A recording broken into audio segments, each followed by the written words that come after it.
अवन्त्याः का वार्ता? अवन्त्याः का कथा? अवन्ती सर्वथा अवन्ती वर्तते अस्मान्। अपि इदानीं शैत्यं बाधते लोकान् तत्र?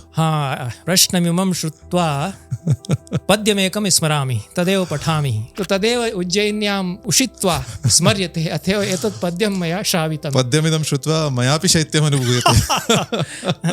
अत्र का नाम संस्कृता वाक्? अपि इयं दैवी वाक्, मानुषी वाक्, उताहो दैव मानुषी? एकैव भाषा वर्तते, सैव देवी वाक्, सैव मानुषी वाक्। यदा मन्त्रात्मिका भवति, यदा ऋषयः मन्त्राणां दर्शनं कुर्वन्ति, तत्र देवताः सन्ति, मन्त्रेषु विराजन्ते देवताः, विराजन्ते ते देवताः अवतरन्ति, तदा तु सा सैव वाणी देववाणी भवति। यदा च लोक समाजे तस्याः व्यवहारः भवति, तदा सैव लौकिकी वाणी भवति। यावन्तो ग्रन्थाः संस्कृतभाषायाम् अद्य रच्यन्ते प्रकाश्यन्ते च, न तावन्तो ग्रन्थाः प्राकृते पालिभाषायां वा प्रकाश्यन्ते रच्यन्ते वा। तर्हि किमर्थं केचन जनाः संस्कृतं मृतां भाषामिति मन्यन्ते? ऊनविंश शतकात् आरभ्य यः आधुनिकः कालः संस्कृतस्य वर्तते, सः स्वर्णकालः संस्कृतसाहित्यस्य वर्तते। रसं, ध्वनिम्, अलङ्कारं, शब्दम्, अर्थं, लोकोत्तरतां, रमणीयताम्, एतानि सर्वाणि विहाय अत्र भवन्तस्तु किञ्चिन् नवीनमेव काव्यलक्षणं व्याचक्षते।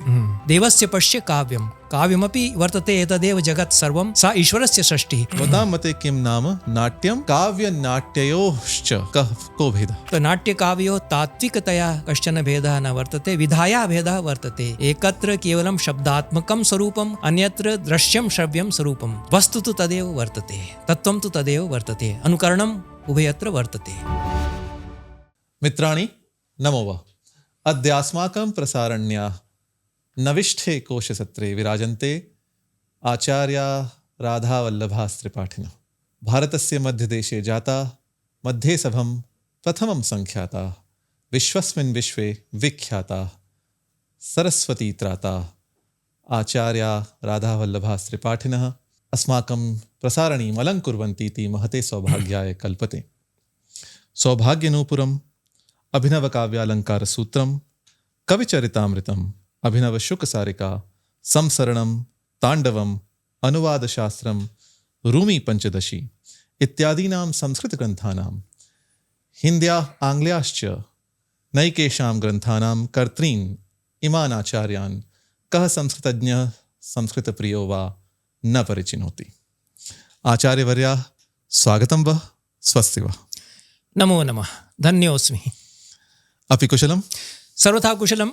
भवादृशानां विपश्चिदपश्चिमानां दर्शनं प्राप्य सर्वथा सौभाग्यश्रीः समेधते मदीया। भवन्तः आनन्दमूर्तयः सन्ति, भवन्तं विलोक्य महान् आनन्दः अनुभूयते।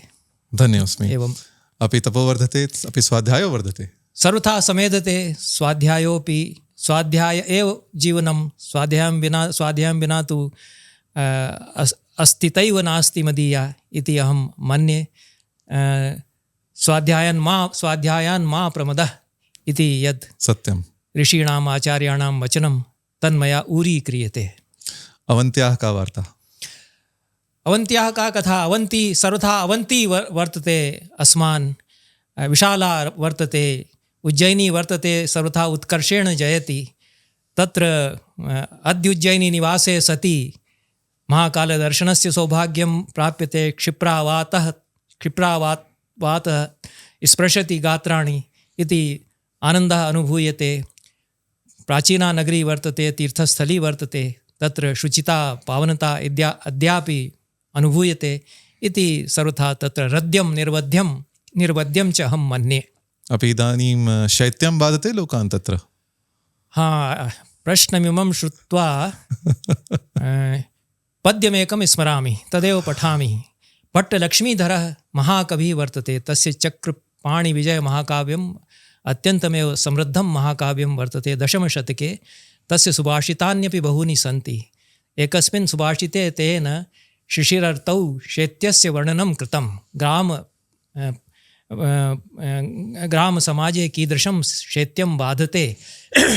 कम्पन्ते कपयो भृशं जडकृशं गोजाविकं ग्लायति। श्वाश्चुल्लीकुहरोदरं क्षणमपि क्षिप्तोऽपि नैवोज्झति। शीतार्तिव्यसनातुरः पुनरयं दीनो जनः कूर्मवत् स्वान्यङ्गानि शरीर एव हि निजे निह्नोतु माकाङ्क्षति। कपयः वृषं कम्पन्ते गावः अजाश्च ग्लायन्तः सन्ति श्वा यः कुक्कुरः रात्रौ या चुल्ली प्रज्वालिता तस्य अवशिष्टे भस्मनि कथंचित् कुहरे प्रविश्य सुप्तः प्रातः जनाः तं निष्कासयन्ति असौ मुहुर्मुहुः ताडितोपि तस्मात् घर्म भस्म समूहात् नैव निर्गच्छति शीतार्ति व्यसनातुरः पुनरयं दीनो जनः कूर्मवत् शीतार्ति व्यसनातुराः ये दीनजनाः सन्ति ते स्वानि अंगानि संकोच्य कूर्मवत् स्वकीये शरीरे एव तानि सर्वाणि अंगानि प्रवेशयितुं चेष्टमानः सन्ति इति एतादृशं वर्णनं तेन भट्टलक्ष्मीधरेण कथं शैत्यं प्रसरति सर्वत्र इति वर्णनं कृतं। तो तदेव उज्जयिन्याम् उषित्वा स्मर्यते अथवा एतत् पद्यं मया श्रावितम्। पद्यमिदं श्रुत्वा मयापि शैत्यम् अनुभूयते। अत्र तु मुम्बापुर्यां शरदेव प्रवर्तते। तथा नास्ति, अत्र तु घर्मः बाधते अथवा ग्रीष्मः प्रसरति शैत्ये यथा गोकर्णे ग्रीष्मर्तुः प्रवर्तते। अस्तु आरभ्यताम्। आरभ्येत। का नाम संस्कृता वाक् अपीयं दैवी वाक् मानुषी वाक् उताहो दैवमानुषी। अवेस्ता भाषायाः अध्ययनेन ज्ञायते यत् वैदिकी वाणी वैदिकी भाषा जनभाषा आसीत्। तर्हि किमर्थम् इयं वाणी दैवी वाक् इत्यभिधीयते यथा प्रतिपादितमस्ति संस्कृतं नाम दैवी वाग् अन्वाख्याता महर्षिभिः। किमर्थं संस्कृतमेव दैवी वाग् इत्यभिधीयते? भवद्भिः त्रयः विकल्पाः सूचिताः। संस्कृतं नाम दैवी वाक् अथवा उताहो मानुषी वाक् अथवा दैवमानुषी वाक्। तृतीयं विकल्पम् अहम् ऊरीकरोमि। इयं दैवमानुषी वाक् वर्तते। तत्रापि वैदिकं संस्कृतम् एतच्च लौकिकं संस्कृतम् इति विभाजनम् अहं तथा नैव स्वीकरोमि यथा आधुनिकाः स्वीकुर्वन्ति। संस्कृतं तु संस्कृतं, भाषा तु एकैव वर्तते। तत्र स्वरप्रक्रिया वर्तते, अत्र स्वरप्रक्रिया नास्ति इति कृत्वा तत्र सा एव भाषा वर्तते। यदि वैदिकं संस्कृतं देवी वाक् वर्तते तर्हि तथैव लौकिकं संस्कृतमपि देवी वाक् भवति। यथा वैदिकं संस्कृतं लौकिकी वाक् वर्तते यतोहि जनसमाजे तस्याः व्यवहारः भवति स्म, तथैव लौकिकं संस्कृतमपि भाषा इति कथ्यते। भाषा व्यवहृते इति पतञ्जलिः सूचयति। जनसमाजे अस्याः व्यवहारः भवति। कश्चन सूतोपि संस्कृतं वदति इति संवादाः पतञ्जलिना महाभाष्ये प्रदत्ताः। जनसमाजे यद् लौकिकं संस्कृतम् अभिधीयते, कदा लौकिकं संस्कृतम् इति अभिधानं रूढम् अभवत् इति अहं न जानामि। यथा लोके वेदे च इति पतञ्जलिः प्रोवाच। हाँ, तत्र वर्तते, किन्तु एतद् लौकिकं संस्कृतं पृथक् वर्तते, एतच्च वैदिकं संस्कृतम् अन्या भाषा इति एतादृशी तत्र बुद्धिः नास्ति। प्राचीनकाले अस्माकं पूर्वजेषु एकैव भाषा वर्तते, सैव देवी वाक् सैव मानुषी वाक्। यदा मन्त्रात्मिका भवति, यदा ऋषयः मन्त्राणां दर्शनं कुर्वन्ति, तत्र देवताः सन्ति, मन्त्रेषु राजन्ते देवताः विराजन्ते, ते देवताः अवतरन्ति, तदा तु सा सैव वाणी देववाणी भवति। यदा च समाजे तस्याः व्यवहारः भवति तदा सैव लौकिकी वाणी भवति। अतएव कापि भाषा देववाणी कथं भवति, कथं च लौकिकी भाषा भवति इति प्रश्नः विचारणीयः। संस्कृतमेव देववाक् कथं जाता इति प्रश्नः यदा विचार्येत तदा संस्कृते तादृशी काचन शक्तिः उत्पादिता, सहजमेव सामर्थ्यं तादृशं संस्कृतभाषायां समागतं, यस्मात् सा देववाणी इति पदम् आरुरोह। एकं तु कारणं वर्तते यत् ऋषयः ये मन्त्रद्रष्टारः, यैः मन्त्राः दृष्टाः, तेषाम् इयं वाणी आसीत्, तत्र दैवतत्त्वं स्वतः संस्कृते संश्लिष्टम्। अन्यच्च पाणिनिना यद् व्याकरणं प्रणीतं तेन संस्कृते तादृशं सामर्थ्यं समागतं यद् यथा अमराः निर्जराः देवाः चिदृशा विविधाः सुराः इति अमरकोशे यद् देवानां संज्ञाः सूचिताः सन्ति, देवाः अमराः सन्ति अजराः सन्ति, तथैव इयं संस्कृतभाषा अपि अजरा अमरा च सञ्जाता, अस्याः क्षयः कदापि न भवितुं शक्नोति इति एतादृशी शक्तिः पाणिनिव्याकरणस्य कारणात् एतस्यां भाषायाम् आगता। अस्याः क्षरणं कदापि न भवति। सूत्राणि तथा निर्मापितानि, व्याकरणं तथा सुसङ्गठितं जातं यत् तद्व्याकरणं नियमयति, भाषां नियमति, भाषा स्थैर्यम् आपादयति। इयं तादृशी भाषा वर्तते यस्याः स्थिरता कदापि च्युता न भवति। किन्तु पाणिनिना अस्यां भाषायां शाश्वतिकता वर्तेत, स्थिरता वर्तेत, किन्तु परिवर्तनशीलता अपि भवेत् इति तादृश्य व्यवस्था अपि पाणिनिना तथैव तत्र कृता। निधापिता। तत्र बहुलं भवति, बहुलं कुत्र कुत्र भवति, चतुर्विधा बहुलं भवति, तत्र नामधातवः भवन्ति। तो नवीनाः शब्दाः कथं निर्माप्येरन् इति व्यवस्थापि एतादृशी विहिता पाणिनिना, यद् अन्यस्यां भाषायां एतादृशी व्यवस्था न भवति। यद् नवीनशब्दानां निर्माणं कथं करणीयम् इति व्याकरणमेव व्यवस्थापयति।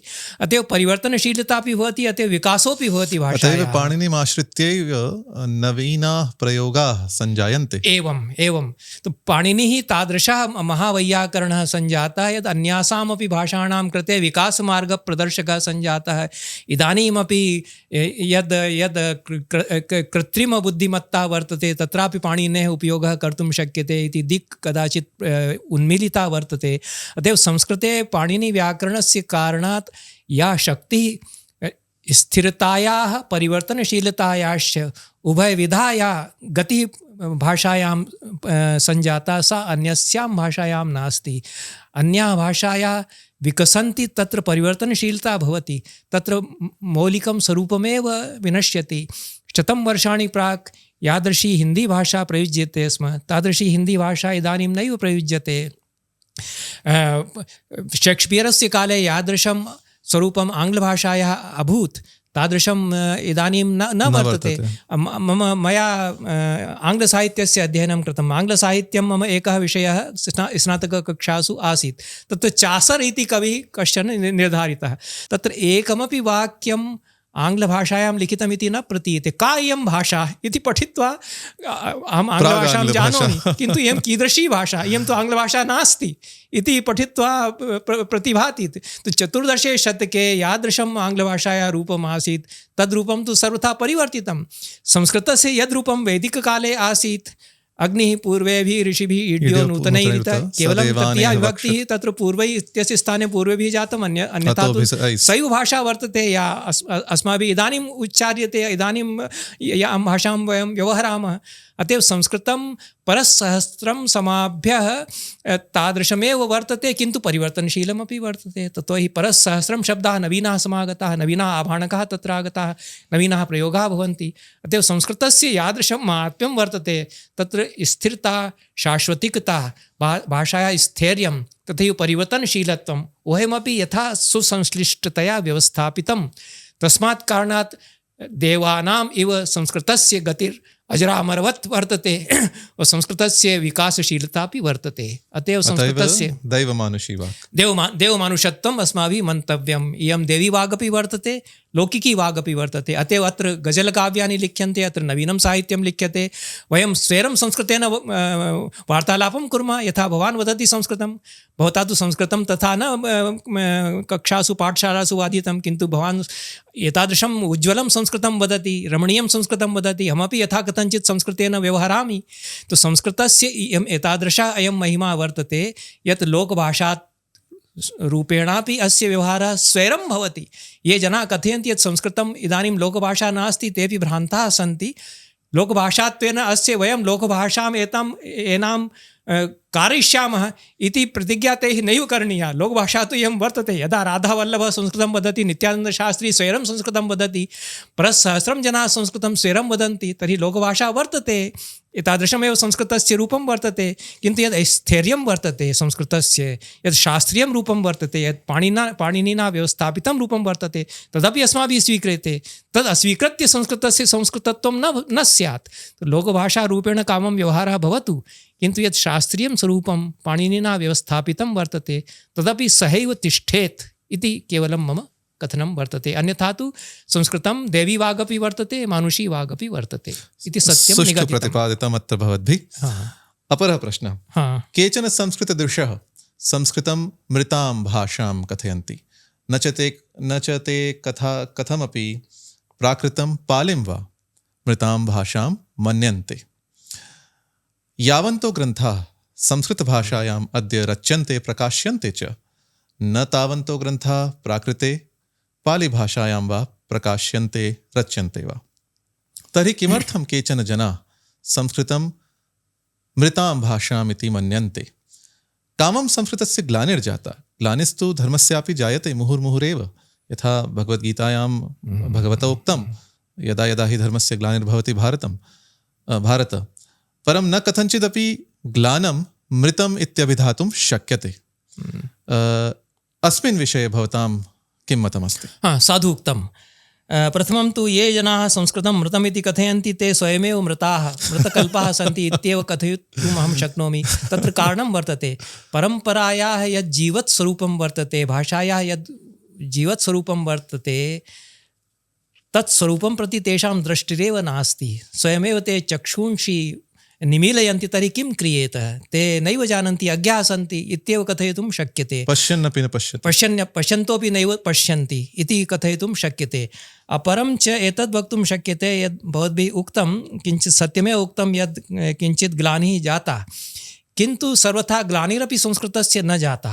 यतोहि संस्कृतस्य नैरन्तर्येण विकासोऽपि भवति। आधुनिके कालेपि प्रचुरं साहित्यं संस्कृते विरच्यते, संस्कृते कविगोष्ठयो भवन्ति, कविताः लिख्यन्ते। अहम् एतत् कथयामि, अन्येपि कथयन्ति ये विज्ञाः सन्ति, ये संस्कृतम् आधुनिकं साहित्यं संस्कृतस्य अधीतं तेषाम् इदं मतं वर्तते यद् ऊनविंशशतकात् आरभ्य यः आधुनिकः कालः संस्कृतस्य वर्तते सः स्वर्णकालः संस्कृतसाहित्यस्य वर्तते। यतोहि यावत् प्रचुरं साहित्यं सम्पन्नं साहित्यम् ऊनविंशशतकात् अद्यावधि विरचितं तावत् प्रचुरं साहित्यं तावत् विपुलं साहित्यम् वैदिककालात् अष्टादशशतकादपि न विरचितं स्यात्। तत् प्रमाणं वर्तते। मयैव a new bibliography of modern Sanskrit literature इति सूची काचन निर्मिता। तत्र 5,000-अधिकं मौलिकाः ग्रन्थाः आधुनिकसंस्कृतकाले आधुनिकसंस्कृतसाहित्यस्य ये प्रकाशिताः सन्ति तेषां सूची वर्तते, किन्तु ततोपि 10 गुणाधिकाः ग्रन्थाः संस्कृते प्रकाशिताः सन्ति यासां सूची तत्र निवेशयितुं नैव शक्या आसीत्। अतएव लक्षात्मकं ग्रन्थाः संस्कृते आधुनिके काले विरचिताः इति अस्माभिः अनुमातुं शक्यते। एतादृशं सम्पन्नं साहित्यं वर्तते। यदि अन्यैः न ज्ञायते तर्हि तेषाम् अज्ञानं वर्तते। अहं मणिपुरी भाषायां यत् साहित्यं लिख्यते, नागालैण्ड् भाषायां यत् साहित्यं लिख्यते तद्विषये अहं नैव जानामि। तत्रापि प्रचुरं साहित्यं लिख्यते, शोभनं साहित्यं लिख्यते। तो ये संस्कृतं नैव जानन्ति, संस्कृतं प्रति विमुखाः सन्ति, जानन्तोपि अज्ञतां स्वकीयां प्रकटीकुर्वन्ति यत् संस्कृतम् अस्माकं कृते सर्वथा अविज्ञेयं वर्तते। संस्कृतं दूरीभूतं, संस्कृते किमपि तादृशं नास्ति यस्य कृते संस्कृतम् इदानीं स्वीकरणीयं स्यात्। यत्किमपि अस्माभिः ग्रहणीयं संस्कृतसाहित्यात् तद् अनुवादमाध्यमेन गृह्णीमः, अन्यथा तु संस्कृतम् अपाक्रियताम् इति एतादृशी बुद्धिर्येषां वर्तते। ते सत्यं स्वीकर्तुं नैव शक्नुवन्ति। अतएव तेषां विषये तु न कथयितुं शक्यते। किन्तु संस्कृतं मृतं नास्ति, ग्लानिरपि तथा तस्य न सञ्जाता। निरन्तरम् एधमानं साहित्यं वर्तते, संस्कृतस्य विकासशीलं वर्तते संस्कृतस्य शास्त्रधारा। मया एकं कार्यं कृतं आधुनिककाले पंडितानाम् अवदानं। तो शास्त्रपरम्परायां 20 शतके ऊनविंश शतके च पंडितैः ये ग्रन्थाः प्रणीताः यादृशाः ग्रन्थाः तैः प्रणीताः ते प्राचीनकाले श्रेष्ठैः आचार्यैः ये ग्रन्थाः प्रणीताः तेषां सम्मुखम् अन्यूनाः सन्ति। तादृशाः मौलिकाः चिन्तकाः 20 शतके ऊनविंश शतके अस्माकं संस्कृतपण्डितपरम्परायां सञ्जाताः सन्ति। यथा परमार्थदर्शनम् इति एतादृशः ग्रन्थः रामावतारशर्मणा प्रणीतः, यः विश्वकोटिकः दार्शनिकः अस्य ग्रन्थस्य कारणात् परिगण्येत इति ये स्वयं दार्शनिकाः सन्ति तेषां मतं वर्तते। सप्तमं दर्शनं तेन स्थापितम् इति अद्भुता उद्भटा प्रतिभा तस्य वर्तते। एतादृशः बहवः मौलिकाः ग्रन्थाः संस्कृतसाहित्ये नवीनाः प्रणीयन्ते, मौलिकं प्रचुरं साहित्यं प्रणीयते। अतएव तथा ग्लानिरपि न जाता। संस्कृतं मृतं तु नास्ति एव। एतावदेव। संस्कृतं जीवति जीवति तरां जीवति तमाम्। साधु उक्तं। एतदेव वक्तुं शक्यते। अस्तु, संस्कृतस्य रक्षणाय वर्धनाय च अस्माभिः किं विधेयं, भारतशासनेन च किं विधेयम्, अपि च अद्यतने काले संस्कृतस्य ये युवविद्वांसः सन्ति तेषां कृते भवतां कः सन्देशः? ये सत्ताधीनाः जनाः सन्ति, सत्तारूढाः जनाः सन्ति, शासनं वर्तते, तत्कृते तस्य कृते तु एतदेव वक्तुं शक्नोमि यद् यानि गुरुकुलानि आसन्, याः पाठशालाश्च पारम्परिक्यः आसन्, तासां क्षरणं जातं, ताः क्वचित् पिधाप्यन्ते, निरुद्धाः भवन्ति। तो तत्र योग्याः आचार्याः नियुज्येरन् तत्र पाठ्यक्रमाणामपि विकासः भवेत्, तत्र नवीनाः पाठ्यक्रमाः भवन्तु, पारम्परिकपाठ्यक्रमाणामपि तथैव प्रवर्तनं भवेत् इति अवलोकनीयं। शिक्षकाणां, संस्कृतशिक्षकाणां, योग्यानां शिक्षकाणां यदि नियुक्तिः क्रियेत विश्वविद्यालयानां संस्कृतविभागेषु, महाविद्यालयानां संस्कृतविभागेषु, विद्यालयेषु, तथैव पाठशालानां पुनः स्थापनं, पुनः विकासः यदि क्रियेत तर्हि संस्कृतस्य कृते अलं करणीयं स्यात् शासनेन। ये युवानः सन्ति, ये संस्कृतम् अधीयन्ते, तान् प्रति एतदेव वच्मि यद् स्वाध्यायान् मा प्रमदः इत्येव वक्तुं शक्नोमि। ते स्वाध्यायं कुर्वन्तु, बहुज्ञता सम्पादनं कुर्वन्तु, एकस्य शास्त्रस्य अनुशीलने नैव विरमन्तु, नैव विरम्यतां तैः। बहुज्ञता तेषु भवेत्, नानाशास्त्राणि अध्येतव्यानि भवन्ति, आधुनिकज्ञानविज्ञानानामपि अध्ययनं तैः करणीयम्। एतादृशाः समाह्वयाः तेषां पुरतः सन्ति यद् तैः आधुनिकस्य युगस्य सामुख्यकरणाय तत्परता विधेया। अतएव अध्ययनं यत् कृतं तस्य तेजस्विता सम्पादनं करणीयं। तेजस्वी नावधीतमस्तु इति आचार्याः यथा उपनिषत्काले कथयन्ति, अध्ययनस्य तेजस्विता सम्पादनाय नानाज्ञानविज्ञानानाम् अध्ययनं तत्परतया करणीयम् इत्येव वक्तुं शक्नोमि। शोभनं। काव्यशास्त्रे यत्र भवन्तः पारङ्गताः, अत्र भवन्तः अभिनवकाव्यालङ्कारसूत्रम् इत्यस्य प्रणेतारश्च। तर्हि युक्त एष वक्ष्यमाणः प्रश्नः, किं नाम काव्यम्? अस्माकं वैयाकरणानां कृते तु कवेः कर्म इति काव्यम्, परम् आलङ्कारिकाणां तु नवैव वाणी मुखे मुखे। कश्चन वदति शब्दार्थौ सहितौ काव्यं, यथा भामः शरीरं तावदिष्टार्थ व्यवच्छिन्ना पदावली इति दण्डी। एवमेव रीतिरात्मा काव्यस्य इति वामनः, काव्यस्यात्मा ध्वनिः इत्यपरः आनन्दवर्धनः। तर्हि भवतां ग्रन्थे काव्यस्य लक्षणमुक्तं लोकानुकीर्तनं काव्यम्। रसं, ध्वनिम्, अलङ्कारं, शब्दम्, अर्थं, लोकोत्तरतां, रमणीयताम् एतानि सर्वाणि विहाय अत्र भवन्तस्तु किञ्चिन् नवीनमेव काव्यलक्षणं व्याचक्षते। अस्य किं कारणं? कथमत्र भवद्भिरीदृशं लक्षणम् उक्तं? पूर्वोक्तलक्षणेषु के दोषा आसन्, येषां निराकरणं भवतां मते भावत्केन लक्षणेन कृतम्? साधु। मया अभिनवकाव्यालङ्कारसूत्रे लोकानुकीर्तनं काव्यम् इति काव्यलक्षणं व्यधायि। तत्र मया पूर्वाचार्याणां यानि काव्यलक्षणानि तानि नैव दूषितानि, तेषां खण्डनम् अहं नैव करोमि। तानि सर्वाणि स्वीकर्तव्यानि सन्ति, यतोहि काव्यं नाम शब्दब्रह्मणः विवर्तभूतं। शब्दब्रह्मणः स्वरूपं यथा इदमित्थं तया वक्तुं न शक्यते, यथा ब्रह्मणः स्वरूपम् इदमित्थं तया वक्तुं न शक्यते, नानादृष्टिभिः परमतत्त्वस्य प्रतिपादनं यथा क्रियते, तथैव काव्यमपि तथैव तत्त्वं वर्तते। तादृशः पदार्थः वर्तते यस्य नानादृष्टिभिः अस्माभिः स्वरूपं व्याख्यातुं निगदितुं वा शक्यते। मया यद् लक्षणं कृतं तत्र ऐत्रेय महिदासः यः वैदिकः ऋषिः वर्तते, ऐतरेय ब्राह्मणे तेन शिल्पस्य यद् स्वरूपं प्रत्यपादितेन यद्विधं शिल्पं दैवं च मानुषं च, तत्र दैवं शिल्पं किं, यत् अस्माकम् अनुभूयमानः संसारः वर्तते, सर्वं जगत् दैवं शिल्पम्। ईश्वरेण कृता या सर्वा सृष्टिः सा दैवशिल्पं। देवस्य पश्य काव्यं, काव्यमपि वर्तते एतदेव जगत् सर्वं, सा ईश्वरस्य सृष्टिः। तो एतद् दैवं शिल्पम् अनुकृत्य अस्य अनुकृतिं विधाय यदा मनुष्यः कश्चन शिल्पं रचयति तदा तत् मानुषं शिल्पं भवति। तो दैवशिल्पस्य अनुकृतिः मानुषशिल्पम् इति तस्य लक्षणं वर्तते। मया एतदेव ऊरीकृत्य शिल्पं केवलं तत्र क्राफ्ट् इत्यर्थे तेन एतरे ब्राह्मणेनैव शिल्पशब्दस्य ग्रहणं कृतं। तत्र यानि छन्दांसि तान्यपि शिल्पानि, यत् काव्यं तदपि शिल्पम्, एतादृशं शिल्पस्य स्वरूपं तत्र वर्तते। तो गीतमपि तत्रैव देवगीतं मानुषगीतं च। तो दैवगीतस्य अनुकृतिः मानुषशिल्पं। तो सर्वमेव शिल्पं, सर्वमेव यत् कला जातं वर्तते, सर्वं शिल्पं कर्म कलादिकं काव्यादिकं यच्च वर्तते तद् दैवशिल्पस्य ईश्वरेण विहितस्य काव्यस्य अनुकृतिरूपं वर्तते इति कृत्वा लोकानुकीर्तनं तत् अनुकृति इति पदस्य स्थाने मया अनुकीर्तनं कृतं। तत्तु भरतमुनेः नाट्यशास्त्रात् मया गृहीतं पदम्। और यः लोकः वर्तते तस्य अनुकीर्तनं काव्ये क्रियते इति लक्षणं मया कृतं।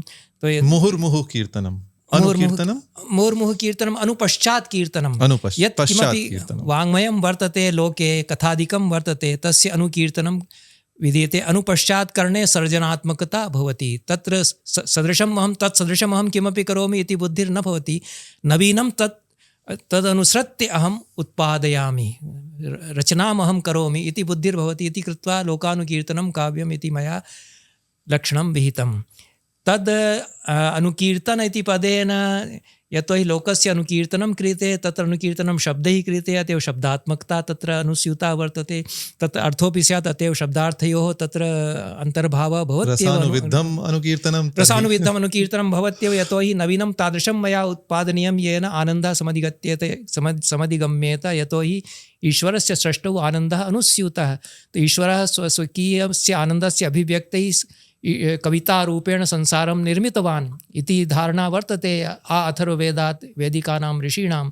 तो तथैव आनन्दस्य अवाप्तये अहम् अनुकीर्तनं करोमि। अतएव तत्र रसस्य समाहारः स्वयमेव भवत्येव। अतएव अस्मिन्नपि लक्षणे तथा परिपूर्णतैव वर्तते इति अहं मन्ये। धन्योऽस्मि। अत्र भवन्तः परशतानां ग्रन्थानां कर्तारः। एतेषु ग्रन्थेषु महाकाव्यद्वयी वर्तते। काव्यस्य लक्षणं भवताम् उक्तं, भवद्भिरुक्तं। किं नाम तर्हि महाकाव्यं? कोशेषु नानाकोशेषु सर्गबन्धो महाकाव्यम् इति श्रूयते। महाकाव्यलक्षणग्रन्थेष्वपि सर्गबन्धो महाकाव्यम् इति बहुधा श्रूयते। भवतां मते किं नाम महाकाव्यम्? अपि च भवतां या महाकाव्यद्वयी वर्तते तस्यां का परिकल्पना, का च नवीना दृष्टिः? एतदेव अयमपि प्रश्नः पूर्वप्रश्नेन अनुस्यूतः वर्तते। यद् काव्यविषये मया उक्तं तत्र लोकः कः? तत्र त्रिविधो लोकः, आदिभौतिक, आदिदैविक, आध्यात्मिक इति त्रितयं तत्र समन्वितं भवति लोकस्य अवधारणायां। तथैव त्रैकालिकत्वमपि तत्र समन्वितं भवति। यदि एकः लोकः न वर्तते, त्रैविध्यं वर्तते, तर्हि कालानामपि त्रैविध्यं वर्तते। तो महाकाव्ये जीवनस्य सर्वाङ्गीणं रूपं निर्दिशत् कविः त्रैकालिकत्वम् आविष्करोति, तस्य व्याप्तिः तथा भवति। तथैव त्रैलोक्ये तस्य प्रसारः भवति। एतादृशं स्वरूपं महाकाव्यस्य भवेत् इति महाकाव्यस्य स्वरूपमहं मन्ये। मया यद् महाकाव्यद्वयी प्रणीता तत्र महाकाव्यस्य यद् नवीनं स्वरूपं मम दृष्टौ वर्तते। अभिनवकाव्यालङ्कारसूत्रेपि मया महाकाव्यलक्षणे एतादृशः विचारः कृतः वर्तते। तत्र सौभाग्यनूपुरं महाकाव्यं, कविचरितामृतं च महाकाव्यम् इति महाकाव्यद्वयं वर्तते। कविचरितामृतं तु वाल्मीकिमधिकृत्य वाल्मीकिचरितं वर्तते। सौभाग्यनूपुरं महाकाव्यं शिलप्पदिकारं यत् तमिलमहाकाव्यं वर्तते, तस्य कथाम् आश्रित्य विरचितं। तस्याः कथायाः शिलप्पदिकारे तावान् आभोगः विस्तारः न वर्तते, एकायामत्वं तत्र वर्तते। मया विपुलाभोगः तस्याः निर्मितः वर्तते, नानाप्रसङ्गाः तत्र स्थापिताः, वैदिकतमिळसंस्कृत्योः समागमः तस्मिन् काले जायते सुन्दरम् इति बहूनां कालानां तत्र सङ्गतिः मया स्थाप्यते। अगस्त्यः तत्र प्राप्तवान्, अगस्त्येन प्रदत्तं व्याकरणं तत्र वर्तते। शिलप्पदिकारेपि स्मरणं कृतं वर्तते, कथं वैष्णवधर्मस्य प्रसारः तत्र भवत् इत्यपि सूचना वर्तते। किन्तु मया तादृशाः नाना प्रसङ्गाः तस्मिन् महाकाव्ये स्थापिताः, यैः संस्कृतेः प्रसारः न केवलं भारतीयसंस्कृतेः या यत् संश्लेषणात्मकं स्वरूपं वर्तते तस्य तत्र छविः निरूपिता भवति। विदेशेभ्योऽपि ये सम्बन्धाः अस्माकं वर्तन्ते तस्मिन् काले आसन् ईरानदेशेन, तेषामपि तत्र अङ्कनं तत्र जातं। मिस्रदेशात् जनाः अत्र समागत्य निवसन्ति, तत्र व्यापारसम्बन्धाः वर्तन्ते। अत एव बहवः तादृशाः प्रसङ्गाः मया तत्र नियोजिताः सन्ति। मानवचरित्रस्य यद् द्वन्द्वात्मकता वर्तते, अन्तर्द्वन्द्वाः ये चरित्रस्य वर्तन्ते, मूलकथायां येषां सङ्केताः सन्ति ते मया विस्तरेण उन्मीलिताः इति सौभाग्यनूपुरमहाकाव्ये मया 40 सर्गात्मके कथायाः तादृशः विस्तारः विशालं महाकाव्यं वर्तते। नवीनानि चरित्राणि तत्र परिकल्पितानि सन्ति। अन्ततश्च समकालिकता अपि तत्र वर्तते, यत् यादृशः दण्डः कोवलस्य कृते दत्तः तस्य अपराधः वस्तुतः नास्ति, तेन चौर्यं नैव विहितं, किन्तु नूपुरम् अनेन चोरितमिति मिथ्याभियोगेन तस्य कृते दण्डः प्रदत्तः इति कथायां वर्तते। किन्तु न्यायालयानां कीदृशी स्थितिर्वर्तते, कथं च तत्र न्यायव्यवस्था प्रचलति, इदानीन्तनी न्यायव्यवस्था कीदृशी वर्तते इति काचन समीक्षा तदानीन्तनस्य समाजस्य अद्यतनस्य समाजस्य यदा विहिता वर्तते। अत एव विविधानां कालानां युगपद् उपस्थितिं विधाय तत्र प्रसारः तादृशः महाकाव्यस्य मया विहितः इति सौभाग्यनूपुर महाकाव्यविषये। एतद् यद् महाकाव्यं द्वितीयं वर्तते कविचरितामृतम्, एतद् वस्तुतः काव्यशास्त्रं वर्तते। भोजेन द्विविधं काव्यं निरूपितं, शास्त्रकाव्यं काव्यशास्त्रं च। शास्त्रे काव्यस्य समावेशं करोति कविः, तदा तु शास्त्रकाव्यं स्यात्, और काव्ये शास्त्रम् आपादयति तदा काव्यशास्त्रं स्यात्। एतत् अलङ्कारशास्त्रं नास्ति, यत् काव्यशास्त्रम् इति विधा तेन परिकीर्तिता। अयं यत् एतद् कविचरितामृतमहाकाव्यं वर्तते तत् काव्यशास्त्रस्य निदर्शनं वर्तते। वाल्मीकेः चरितानुकीर्तनेन सह एव काव्यशास्त्रस्य नानाकोटि यत् काव्यशास्त्रमित्यभिधीयते, अलङ्कारशास्त्रमिति यद् अभिधीयते, तस्य नानाकोटीनां प्रतिपादनमपि श्लेषद्वारेण तत्र विहितं। यथा भट्टिकाव्ये रामरावणकथा निरूपिता वर्तते, रावणवध इति अपरं नाम वर्तते भट्टिकाव्यस्य, तत्र व्याकरणस्य सूत्राणि तत्र विवेचितानि। तथैव अलङ्कारशास्त्रस्य नानाकोटीनामपि विवेचनं प्रकारान्तरेण अत्र विहितं। वाल्मीकेः याः सन्ततयः सन्ति तत्र रूपकः, दीपकः, यमकः इति त्रयः तत्र पुत्राः सन्ति। अपन्नुतिः, विभावना, उपमा इति तिस्रः पुत्र्यः तस्य सन्ति। एवमेव शङ्करः, विरुद्धः इति ये दोषाः सन्ति ते तस्य दायादाः सन्ति। तो तेषां तयोः इति उभय पक्षयोः सङ्घर्षः, प्रबलः सङ्घर्षः तत्र भवति। रामः तत्र आनन्दरूपः वर्तते, कवेः प्राप्यः असौ वर्तते। तो राम वाल्मीक्योः यः सम्बन्धः तत्र मया प्रतिपादितः वर्तते। वाल्मीकिः गुरुरूपः वर्तते, आचार्यः वर्तते, दशरथस्य मित्रं वर्तते रामः इति तु वाल्मीकिरामायणे एव निगदितं। तो वाल्मीकिः दशरथश्च तस्मिन्नेव गुरुकुले वसिष्ठस्य गुरुकुले सहैव आस्ताम्। तयोः मैत्री, प्रगाढा मैत्री सञ्जाता। अनन्तरं च दशरथेन वाल्मीकिः रामस्य शिक्षायै आमन्त्रितः, असौ रामस्य गुरुरपि अभवत् इति। अनन्तरं रामस्य सम्पूर्णे जीवने वाल्मीकेः दिग्दर्शनम् आद्यन्तं वर्तते इति मया तत्र चित्रितं। वाल्मीकिः रामायणे पात्रभूतोऽपि वर्तते, यथा महाभारते व्यासः मुहुर्मुहुः तत्र पात्ररूपेण आविर्भवति। तो महाभारतस्य सम्पूर्णस्य कथानकं तेन व्यासेन परिचाल्यते। वाल्मीकिः स्वयं स्वकीयं चरित्रम् अत्र नैव वर्णयति। यत् तादृशं काव्यं वर्तते यद् आत्मचरित्रं तेन निगूहितं। तो तद् मया उद्घाटितं यद् दशरथस्य मैत्री मम आसीत् इति तेन उक्तम्। अतएव आद्यन्तं तस्य कापि भूमिका वर्तते। रामस्य यद् या यात्रा वर्तते, वनवासेपि असौ एव चित्रकूटे गत्वा निवासः क्रियताम् इति। सीतायाः वनवासः यदा भवति तदापि रामः जानाति यद् वाल्मीकिः तत्र शरणं प्रदद्यात् इति कृत्वा रामस्य विवाहप्रसङ्गात् सीतायाः वनवासपर्यन्तं पुनः रामसीतायाः मिलनपर्यन्तं वाल्मीकेः अग्रगण्या कापि भूमिका वर्तते। एतेन यत् काव्यं वर्तते तस्य वास्तविके जीवने कापि भूमिका भवति। लोकयात्रापि काव्येन प्रवर्तते इति राजशेखरेण उक्तं। तो काव्यं केवलं अधीत्य आनन्दाय एव न भवति, समाजस्य परिचालनायापि तस्य भूमिका भवितुमर्हति। एतादृशैः महाकाव्यैः एतदपि स्थापयितुं शक्यते यद् व्यासस्य यद् महाभारतं वर्तते तेन समाजस्य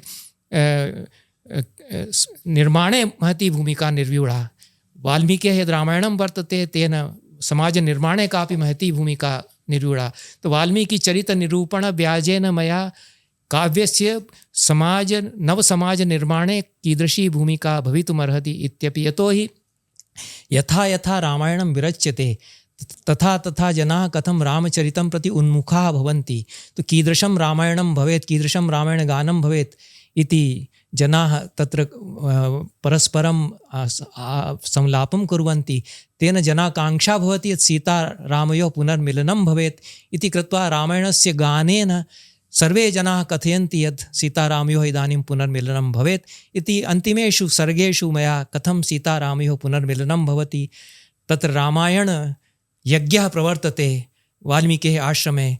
रामोऽपि तत्र आगच्छति, सीतापि तत्र या क्वचित् छद्मरूपेण वसति स्म सा आयाति। अनन्तरं च तत्र पुनः सीतारामयोः पुनर्मिलनं भवति इति कृत्वा किञ्चित् उभयोरपि महाकाव्ययोः जटिलं कथानकं जातं। तत्र नाना स्तराणि वर्तन्ते रचनायाः इति कृत्वा एतेषां महाकाव्यानां कदाचित् परस्तात् जनाः पठेयुः, तेषां यदि महत्त्वं किमपि वर्तते तर्हि ते अवगच्छेयुः।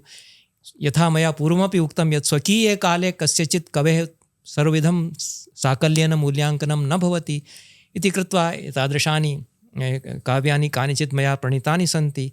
ते उत्पत्स्यते अस्ति मम कोऽपि समानधर्मः इत्येव शक्यते। कालो ह्ययं निरवधिर्विपुला च पृथ्वी, अन्यथा तथा न भवेत् इत्यपि वक्तुं शक्यते। काव्यद्वयीयं विश्वस्मिन् विश्वे प्रसरिष्यति इत्याशास्महे।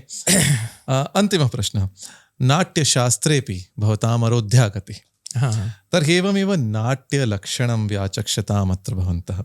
शाब्दिकानां मते तु नटानां धर्म आम्नायो वेति नाट्यं। नाट्यशास्त्रिणां मते अत्रापि मतवैभिन्यम् अस्ति। यथा भरतेन प्रतिपादितं क्रीडनकीयमिच्छामो दृश्यं श्रव्यं च यद्भवेत् इत्यत्र नाट्योत्पत्तिकथाव्याजेन भरतमुनिना नाट्यलक्षणं कथितम्। नन्दिकेश्वरः प्रोवाच नाट्यं तन्नाटकं चैव पूज्यं पूर्वकथायुतम्। अपि च धनञ्जयः दशरूपके प्राह अवस्थानुकृतिर्नाट्यं रूपं दृश्यतयोच्यते रूपकं तत्समारोपात् दशधैव रसाश्रयम्। अपि सन्ति अन्यानि नाट्यलक्षणानि। भवतां मते किं नाम नाट्यं काव्यनाट्ययोश्च को भेदः? अहं भरतमुनिमेव प्रमाणं मन्ये। भरतमुनिना यल्लक्षणं कृतं, भवता नाट्यशास्त्रादपि लक्षणम् उद्धृतं क्रीडनीयकमिच्छामो इति देवाः कथयन्ति। देवानां कृते क्रीडनीयकं स्यात्, किन्तु भरतमुनिः मनुष्याणां कृते यद् लक्षणं व्यवस्थापयति दृश्यं श्रव्यं त्रैलोक्यस्यास्य सर्वस्य नाट्यं भावानुकीर्तनं। तदेव उपजीव्य मया लोकानुकीर्तनं काव्यमिति लक्षणं कृतं। तत्रापि अनुकीर्तनशब्दस्य प्रयोगः भरतमुनिना कृतः। तो केवलं एकस्य लोकस्य अनुकीर्तनं न भवति, त्रिलोक्यः अनुकीर्तनं भवति। तो एकदेशीयं नाट्यं वा काव्यं वा न भवति। तत्र यद्यत् किमपि अनुकीर्त्यते तस्य बहुदैशिकता भवति। नानादेशानां तत्र नानास्तरेषु समावेशः भवति इति कृत्वा त्रिलोकी इति पदस्य व्यवहारः भरतमुनिना कृतः। भावानुकीर्तनं, जीवनस्य याः नाना दशाः सन्ति, नाना भावाः ये मनुष्यजीवनस्य सन्ति, तेषाम् अनुकीर्तनं पुनः कथनं, नवरूपेण कथनं, नवीनसर्जनाभावेन निर्माणं नाट्ये क्रियते इति नाट्यलक्षणं भरतमुनिना कृतं तदेव मया स्वीकृतम्। अन्यत्रापि योऽयं स्वभावो लोकस्य सुखदुःखसमन्वितः सो अङ्गाद्यभिनयोपेतो नाट्यमित्यभिधीयते। एतदपि अन्यत् परिष्कृतं लक्षणं। तो यह लोकस्वभावः वर्तते, जीवनस्य मनुष्याणां ये ये भावाः स्वभावाः भवन्ति तस्य आङ्गिकैः वाचिकैः सात्विकैः आहार्यैश्च अभिनयैः यदा पुनः निर्माणं पुनः सर्जना क्रियते तदा नाट्यं भवति इति भरतमुनिः कथयति। नाट्यकाव्योः कः भेदः इति तात्विकः भेदः कोऽपि नास्ति। काव्यस्य भेदद्वयं भवति, दृश्यं च श्रव्यं च। यदा शब्दात्मकं यत् स्वरूपं वर्तते केवलं पठनाय श्रवणाय वा वर्तते, यथा महाकाव्यं खण्डकाव्यं कथा कथानिका आख्यायिका वा तत्तु श्रव्यकाव्यं भवति। यदा तदेव अङ्गादि अभिनयैः मञ्चे निरूप्यते, अधिमञ्चं यदा अवतार्यते तदा नाट्यमानं भवति। काव्यं तु उभयत्रापि भवति। अतएव यत् काव्यस्य लक्षणं तदेव नाट्यस्यापि लक्षणम्। अतएव मया नाट्यलक्षणम् उपजीव्य भरतमुनेः काव्यलक्षणं व्यवस्थापितं। तो नाट्यकाव्योः तात्विकतया कश्चन भेदः न वर्तते, विधाया भेदः वर्तते। एकत्र केवलं शब्दात्मकं स्वरूपम्, अन्यत्र दृश्यं श्रव्यं स्वरूपं। वस्तु तु तदेव वर्तते, तत्त्वं तु तदेव वर्तते, अनुकरणम् उभयत्र वर्तते। आचार्यवर्या, कृतकृत्या जाता वयं भवताम् अनुग्रहेण अस्माकं प्रसारणीं स्वीयया उपस्थित्या भवन्तः अधमवर्णाम् अकार्षुः। एतदर्थं धन्या वयं। नमस्कारः। ममापि महान् परितोषः भवतां अत्र भवतां सुधियां पण्डितानाम् अस्यां प्रसारिण्याम् उपस्थाय महान् आनन्दः मया सम्प्राप्तः। भूयो भूयो धन्यवादाः। नमो नमः। नमो नमः।